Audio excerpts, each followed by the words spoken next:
nesse livro. Eu falei terça passada que a gente estava em Atos e encerrando,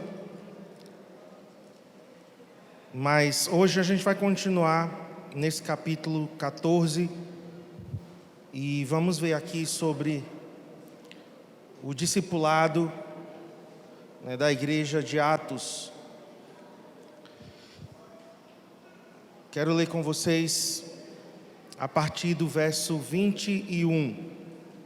Atos capítulo 14, a partir do verso 21. Nós vamos ver que o discipulado foi o método que Jesus empregou para que o evangelho ele pudesse ser levado até os confins da terra. Jesus precisava de um método eficaz. E o método de Jesus não foi pregar para multidões. Embora Jesus ele tenha tido contato com a multidão, embora Jesus tenha ministrado às multidões, multiplicado pães e peixes, Jesus curou pessoas da multidão, multidões acompanhavam Jesus, mas ele escolheu investir em poucos por um bom período de tempo. Então, inclusive domingo que vem, em uma das palavras, eu vou estar ministrando uma das palavras do domingo, nós vamos falar sobre Talmidim. Talmidim era o nome dado a um discípulo.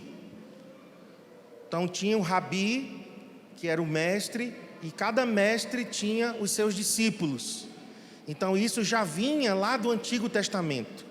Discipulado não foi Jesus que criou, reinventou, ou que Jesus criou do zero. Na verdade, Jesus pegou uma prática do judaísmo, que era os talmidins e os seus mestres, e Jesus então aplicou o discipulado em seu ministério.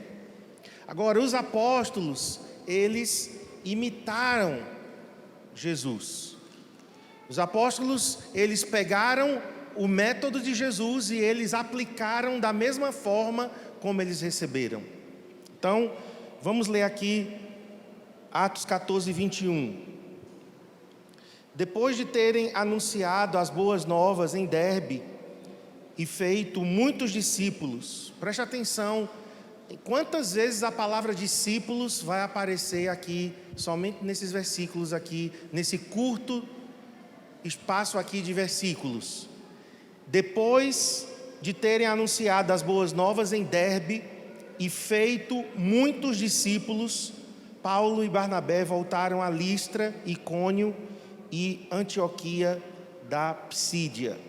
Aqui nós temos, irmãos, a primeira viagem missionária. O apóstolo Paulo, acompanhado de Barnabé, ele visita algumas cidades ali da região de onde hoje é a Turquia, e a Bíblia diz que ele, em cada cidade que ele passava, ele fazia discípulos. Vamos para o 22. Então agora eles estão voltando, fazendo o circuito agora na volta. Voltaram a Listra, Icônio, Antioquia da Psídia, onde fortaleceram os discípulos. Novamente, a palavra discípulos aparece.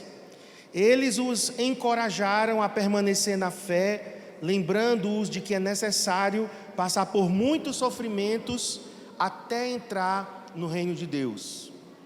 E o 23 diz: Paulo e Barnabé também escolheram presbíteros em cada igreja e com orações e jejuns os entregaram aos cuidados do Senhor em quem haviam crido. Vamos orar. Senhor, que através desses versículos, através do exemplo de Paulo e Barnabé, nós possamos também, Senhor, ser desafiados a imitar os apóstolos que imitaram o Senhor Jesus. E nós pedimos, Senhor, o entendimento, Senhor, aberto à revelação do Espírito Santo, que o Senhor possa falar ao nosso coração e que o discipulado para nós, Senhor, não seja algo mecânico, automático, algo, Senhor, superficial, mas oramos para que o discipulado, a essência do discipulado possa ser resgatada. Senhor, ajude-nos a corrigir o rumo, Senhor, do discipulado, naquilo que é necessário ser corrigido, ser melhorado. Ajude-nos, Senhor, a fazermos as coisas, não de forma automática, mas entendendo os princípios da Tua Palavra, redescobrindo na Tua Palavra, Senhor, o porquê que fazemos o discipulado, o porquê que fazemos discípulos.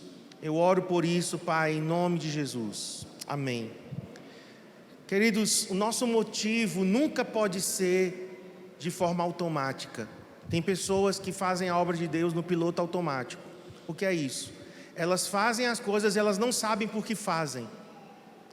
Deixa eu te perguntar, quem hoje aqui no louvor levantou as mãos? Quem hoje no louvor, durante o louvor, levantou as mãos? Ok. Deixa eu te perguntar, por que você levantou as mãos? Você não precisa me responder, mas você precisa saber. Por que você levantou as mãos no louvor? Porque você viu os outros levantando? Porque quem estava liderando pediu para a gente levantar as mãos? Porque todo mundo levanta. Porque nessa igreja é comum ver pessoas com as mãos levantadas no louvor. Vejam, é muito fácil a gente cair no piloto automático. Eu já me vi adorando no piloto automático, cantando, repetindo as palavras e com o pensamento em outra coisa. Da mesma forma, o discipulado pode cair no piloto automático. A gente passa a discipular, por quê? Porque a igreja aqui tem discipulado.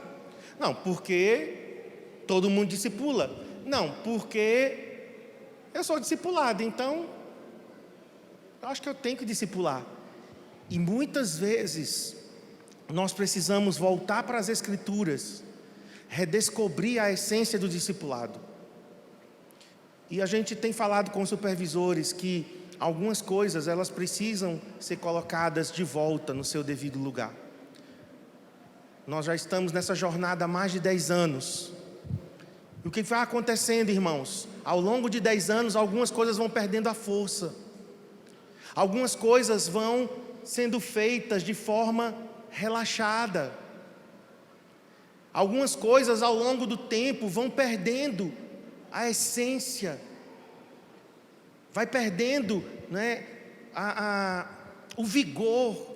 É uma outra palavra que eu queria achar aqui. Mas vai perdendo, a força inicial que nós tínhamos. E nós vamos fazendo por fazer. E sabe o que acontece? A morte muitas vezes começa a se instalar. Porque tudo que não é alimentado, tudo que não é regado em oração, tudo que não é feito com tudo que temos, isso vai se tornando comum, isso vai se tornando normal, isso vai se tornando ordinário e acaba morrendo. E nós precisamos resgatar algumas coisas. Falando para o CCA, nós precisamos resgatar a essência da liderança, do discipulado, das células. Nós precisamos resgatar o porquê que nós fazemos o que fazemos. E nesse texto aqui, diz que Paulo, na sua primeira viagem, ele passou por várias cidades, mas em cada cidade que o apóstolo Paulo passou, ele fez discípulos. Isso, irmãos, para nós é chave. Coloque aí no slide 40. Tendo anunciado o evangelho naquela cidade e feito muitos discípulos.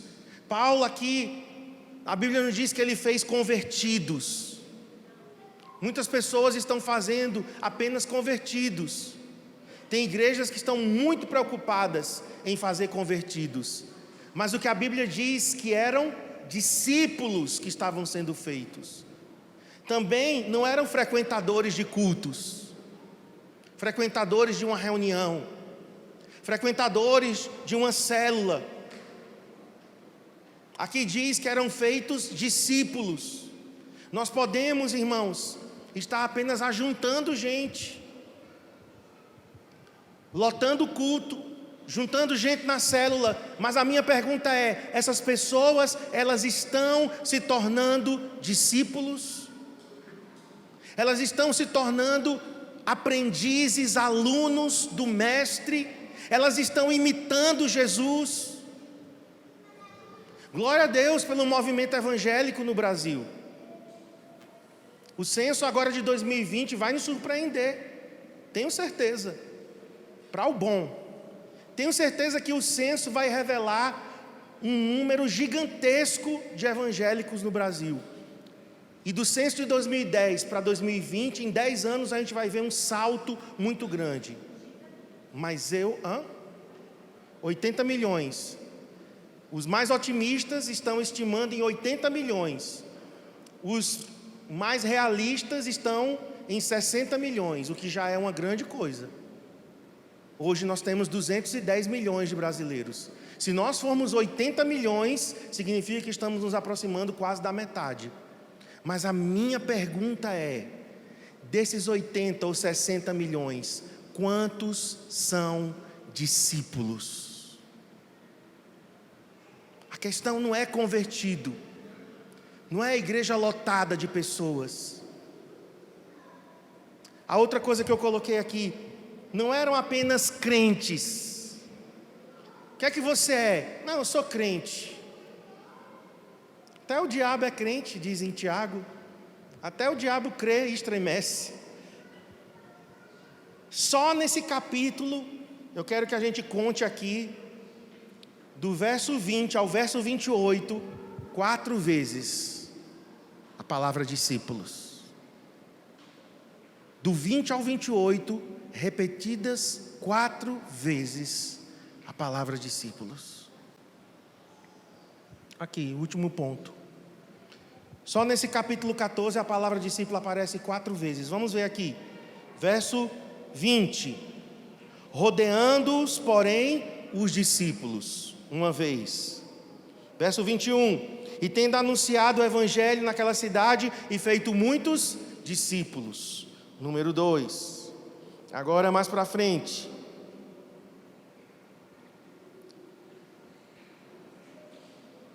(22) Fortalecendo a alma dos discípulos. E agora o 28.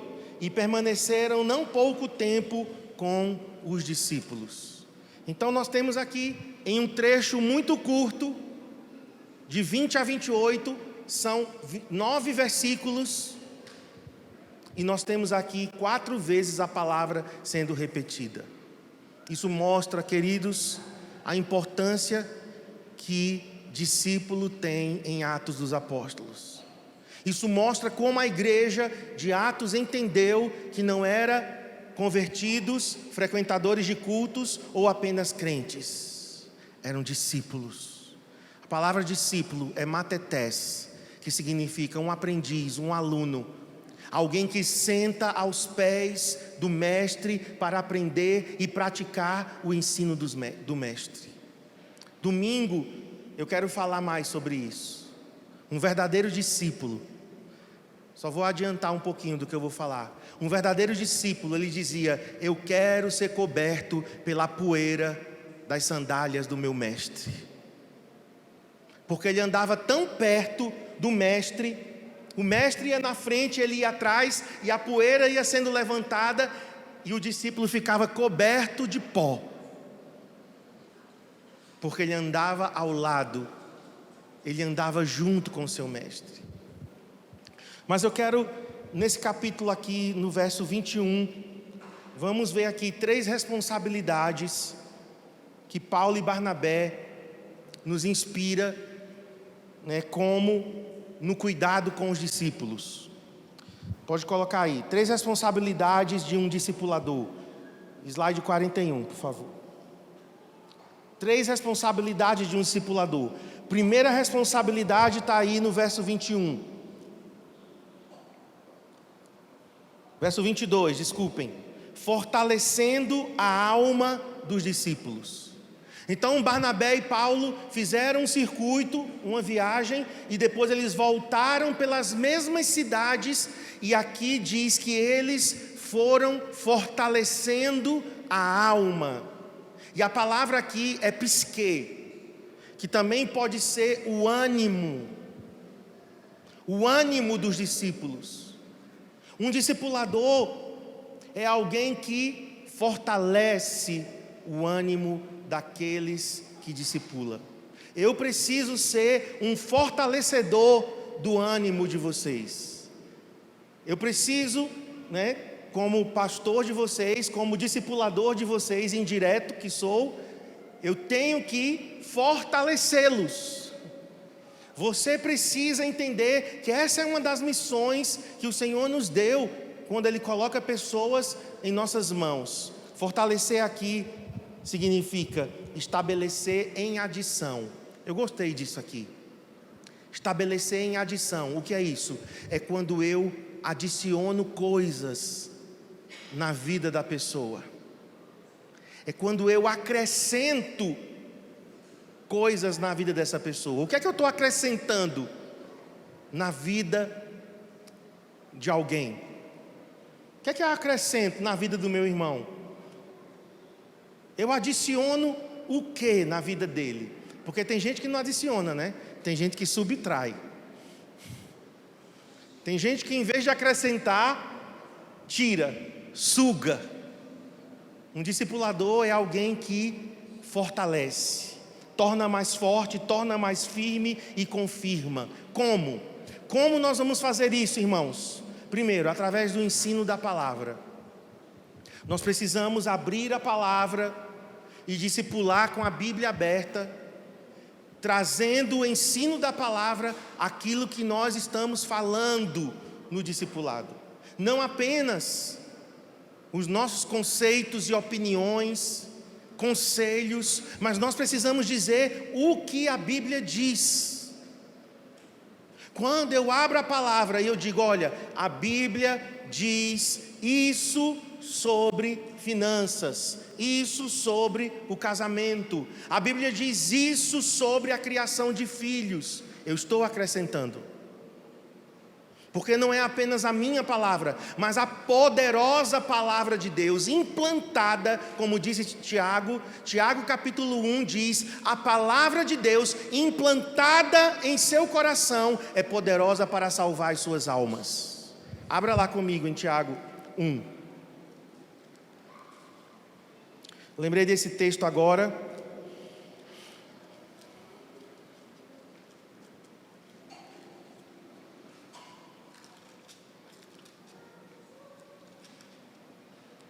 Tiago 1,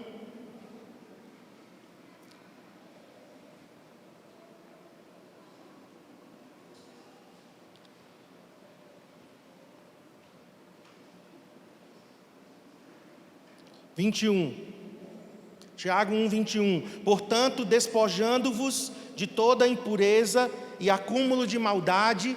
Então a gente precisa tirar algumas coisas do coração, porque às vezes o nosso coração está lotado de impurezas, de maldade, acúmulo de maldade. Como é que a palavra vai entrar? Se o coração já está cheio, então Tiago está dizendo, tira coisas do coração, tira coisas ruins do coração e acolhei com mansidão, receba em seu coração. Por que algumas pessoas não mudam? Porque o coração delas já está lotado. Não tem como acolher a palavra. Então a palavra cai e não entra, não penetra. Ele diz, acolhei com mansidão a palavra em vós implantada, a qual é poderosa para salvar a vossa alma. Então o que é que nos transforma, irmãos? A palavra de Deus, a eterna e poderosa palavra de Deus. Eu estou convencido disso. Quando alguém chega para mim e diz assim, não pastor, discipulado não muda ninguém não. Sabe o que eu estou entendendo? Eu estou entendendo que o discipulado que é feito apenas com o conhecimento, apenas com os conceitos humanos, apenas com a opinião humana, não vai mudar ninguém. Mas esse versículo aqui me garante que a palavra de Deus implantada em meu coração é poderosa para me transformar. Amém?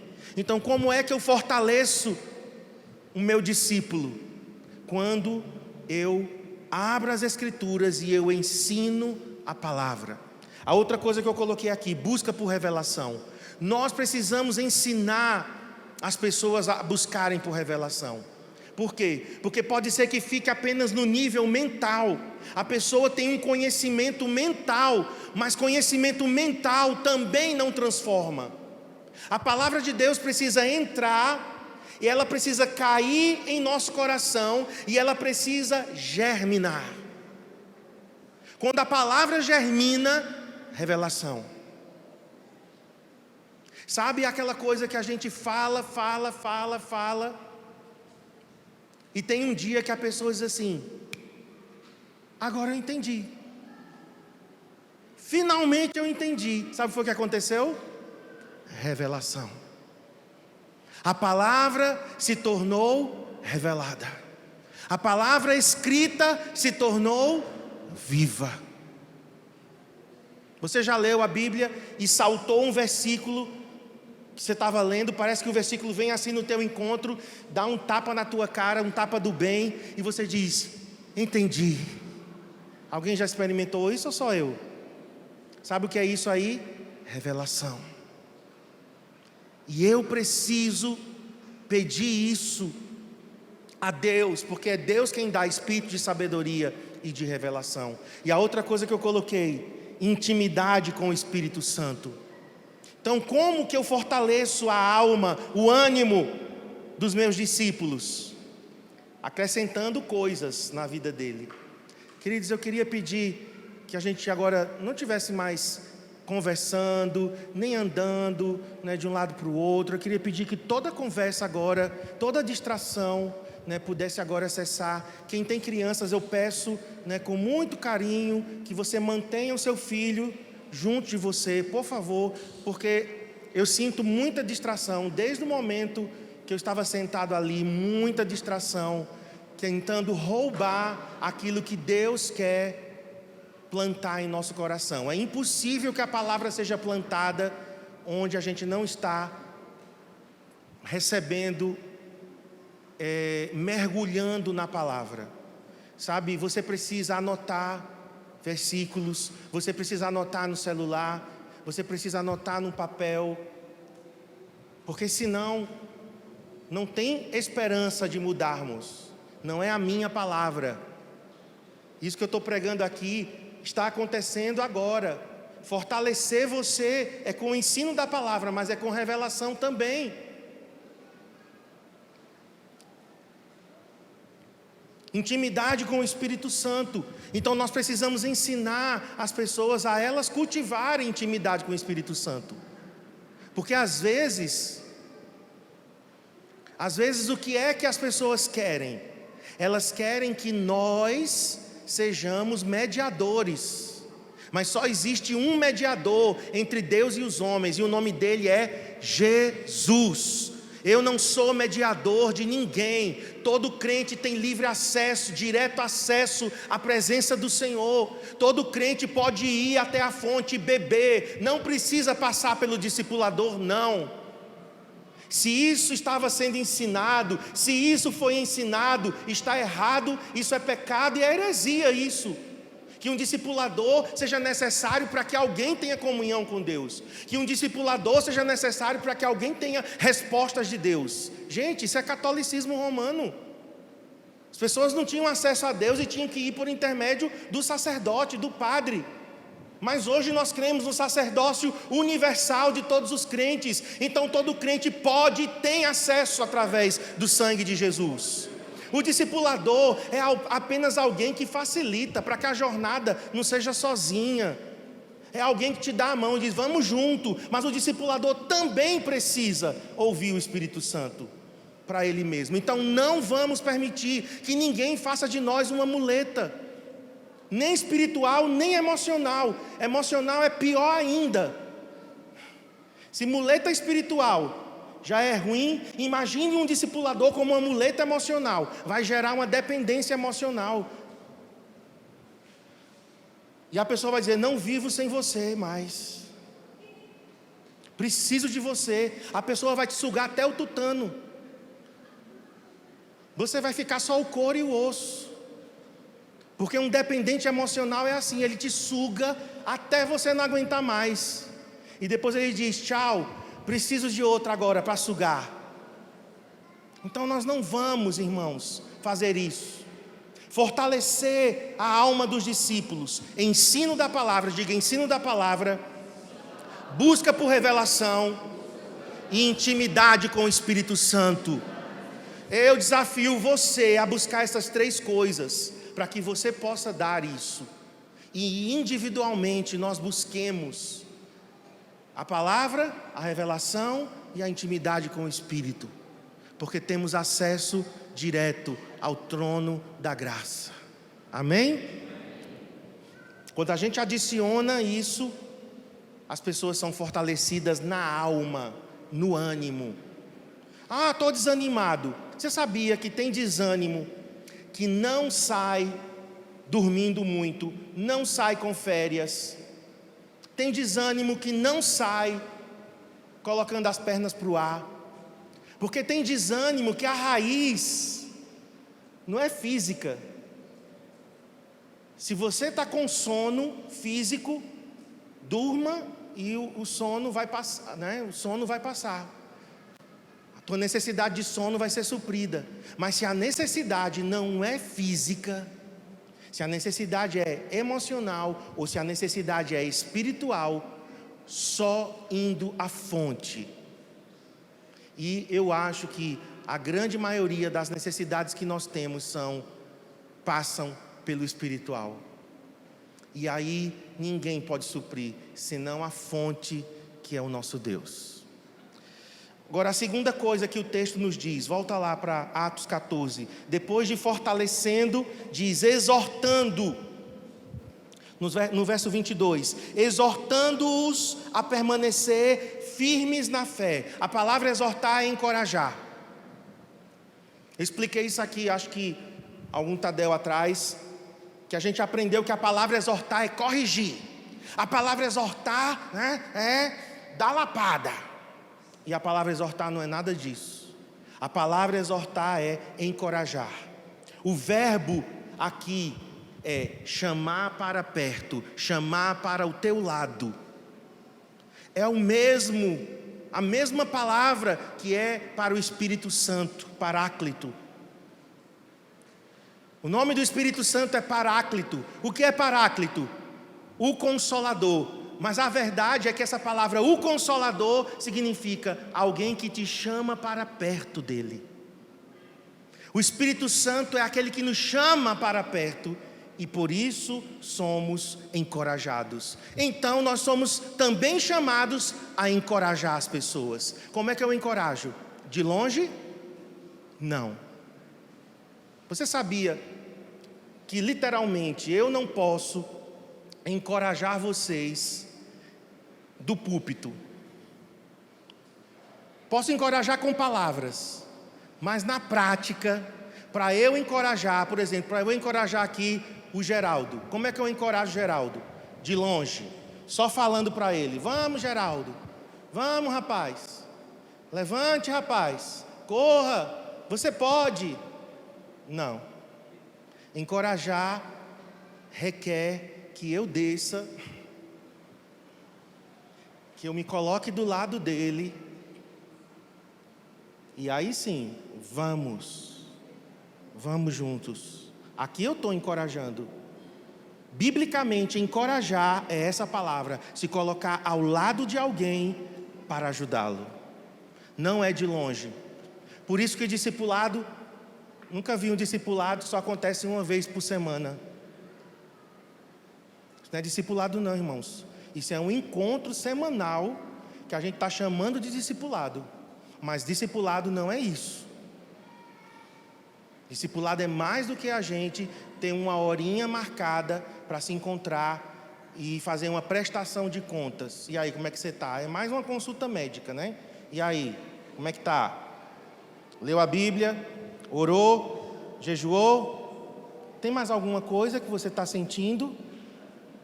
Ok, próxima semana a gente se encontra.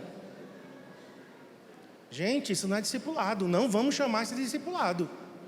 Essa reunião semanal, ela faz parte do discipulado. Mas discipulado é relacionamento. Não estou dizendo que você vai viver na casa do outro agora não, que também tem gente que leva, eu sei que leva para o extremo, isso é dependência emocional, né? É gente que não faz nada se não estiver junto com o outro e pedindo a opinião do outro, mas é relacionamento. Relacionamento, você tem liberdade na casa do seu discípulo? Ele tem liberdade na tua casa? Ele pode te ligar a qualquer hora do dia?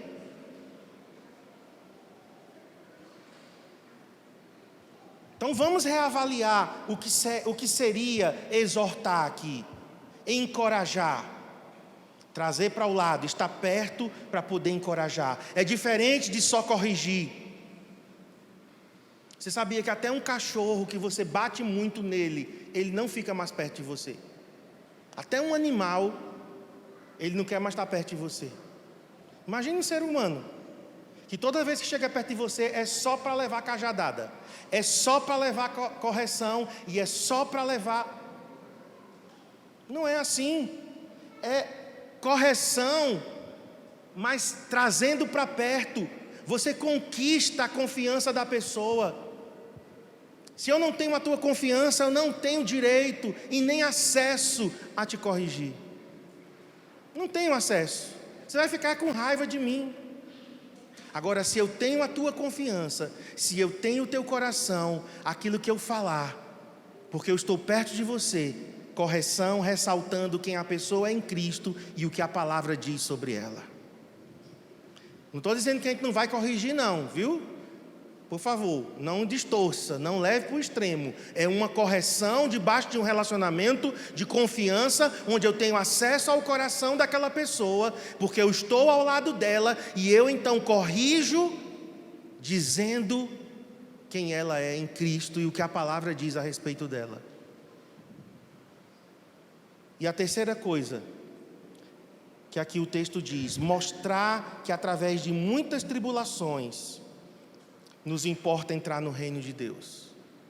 É isso que a palavra de Deus está dizendo aqui, não sou eu não.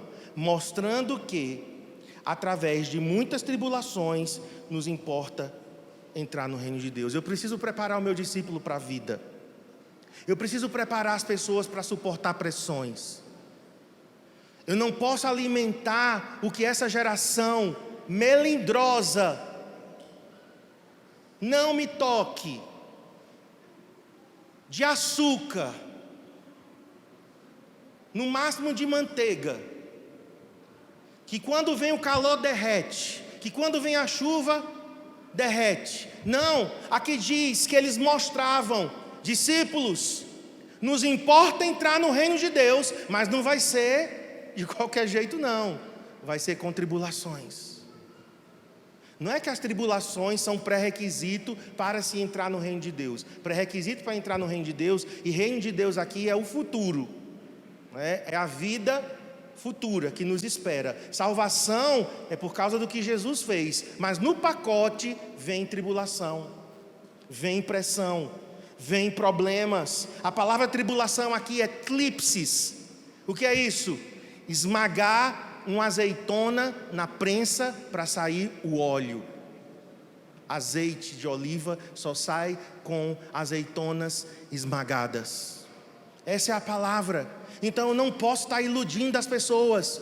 Venha para o CCA e pare de sofrer. Isso é uma mensagem ilusória. Você vai parar de sofrer na mão do diabo. Você vai parar de sofrer de pecar. Aí você vai parar. Agora que não vamos ter mais tribulação, que não vai ter pressão, que não vai ter perseguição. Paulo disse, os que são de Cristo Jesus e querem viver piedosamente serão perseguidos. Você vai ser perseguido no seu colégio, se você decidir ser um crente mesmo, de verdade. Se você decidir ser um crente fiel na faculdade, você vai ser perseguido. Você está preparado para isso? Porque eu lembro quando eu tive que falar algumas coisas na faculdade, e o professor já me olhava dizendo: o crente vai falar de novo. E aí eu tinha que discordar de algumas coisas. É desconfortável, não é legal, você não quer estar ali, mas você está. E o sal tem que salgar, e a luz tem que brilhar, e os verdadeiros crentes têm que aparecer, e vai ser debaixo de pressão, vai ser debaixo de crítica. Amém? Estamos preparados, irmãos? E estamos preparando as pessoas para isso? Ou estamos só dizendo: não, vai ser tudo bem, você nunca mais vai sofrer, você não vai ter problema mais nenhum, não se preocupe. E essa mensagem ilusória vai gerar uma geração, vai levantar uma geração fraca. Teve uma pessoa que me mandou uma pergunta: por que Deus, um Deus de amor, vai permitir que a igreja sofra perseguição? Por quê? Porque se Deus nos ama, se nós somos a noiva do Cordeiro, por que Deus vai permitir que venha a tribulação? Porque a tribulação extrai o melhor de nós. Tribulação extrai o que temos de melhor. Em tempos de bonança não aparece o nosso melhor. O nosso melhor aparece debaixo de pressão. Um adorador debaixo de pressão, ele vai ser um adorador. Um crente debaixo de pressão, ele vai continuar sendo crente. Então, aqui diz: mostre que através de muitas tribulações, mostrar a realidade, irmãos.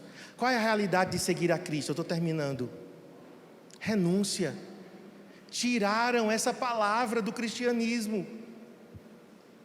Eu sei de igrejas hoje que não pregam mais renúncia. Eu sei de um cristianismo hoje que diz o seguinte: Jesus já pagou todo o preço, nós não temos que pagar mais preço de nada, é a graça. Não tem mais renúncia de nada, porque Jesus já fez tudo. Parece uma mensagem muito espiritual, mas é mentirosa, porque ainda existe uma cruz a ser carregada. Não é mais a cruz de Jesus. A cruz de Jesus ele carregou, mas a minha cruz eu tenho que carregar. E essa minha cruz significa a renúncia do meu ego, a renúncia dos meus desejos, das minhas inclinações, a renúncia da minha vontade. Isso faz parte do pacote chamado ser discípulo de Jesus. Se a gente tirar isso, irmãos, tiramos a essência do cristianismo. Por isso que essas três coisas aqui: fortaleça os discípulos, encoraje-os a se manter firmes, mas mostre que é com tribulação que entraremos no reino de Deus. Renúncia da carne e do pecado, e também estamos em um conflito espiritual. O diabo continua sendo diabo. O inferno é real, demônios são reais. Ah, mas vocês falam muito de diabo e de demônio. Eles são reais.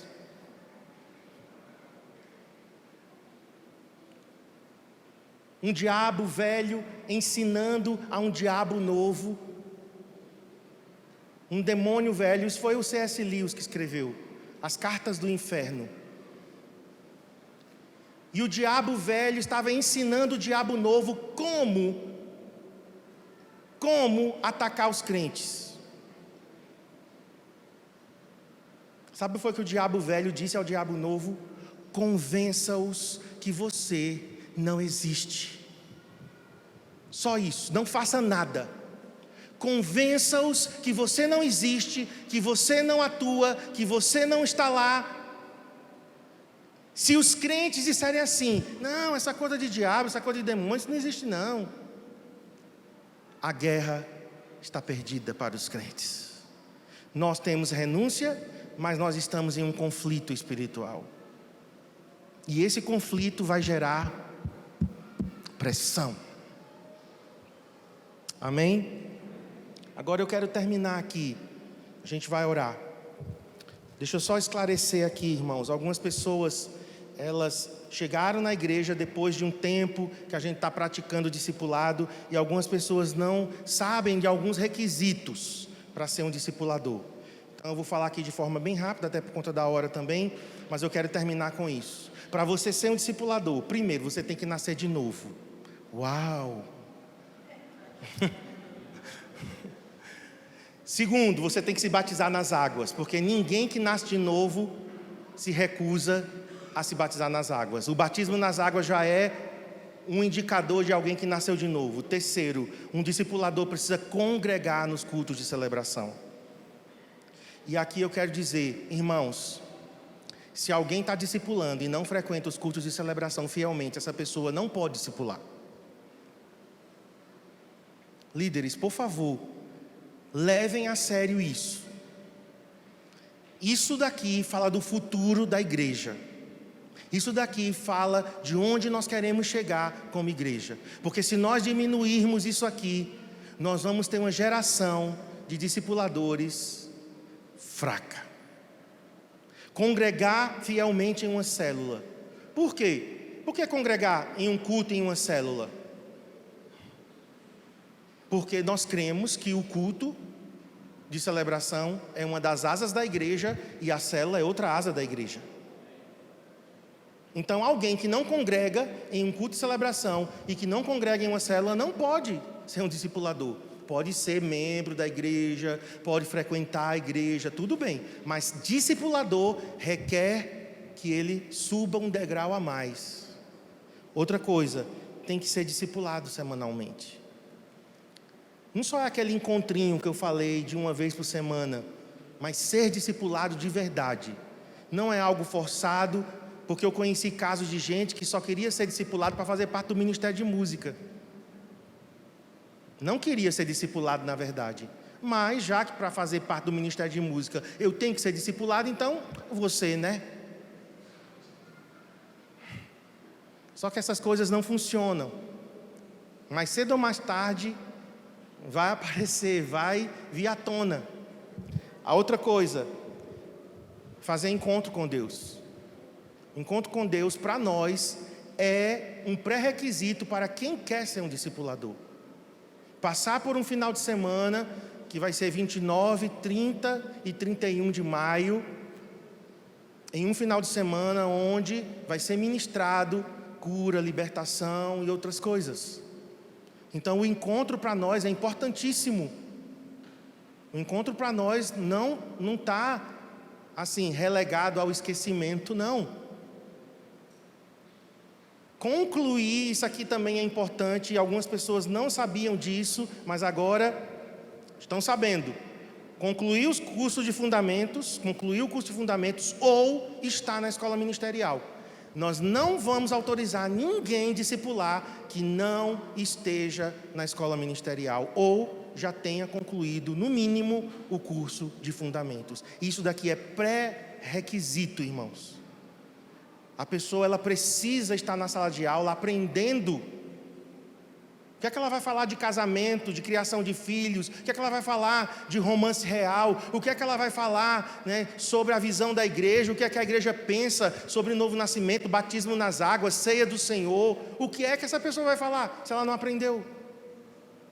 Então é requisito, ou concluiu ou está na escola ministerial para ser um discipulador. Ser dizimista.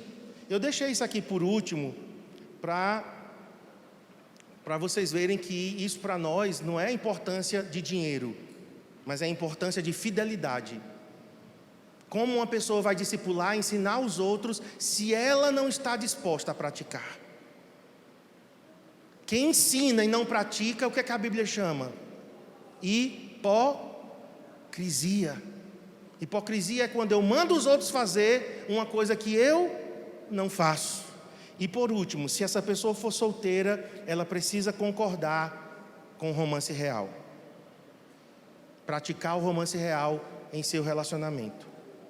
Então, eu quero orar nesse momento. Vamos ficar em pé. Eu vou orar pelos que já discipulam. E depois, eu vou orar terminando pelos que querem discipular, mas ainda não discipulam. Você que já discipula, vou orar por você agora.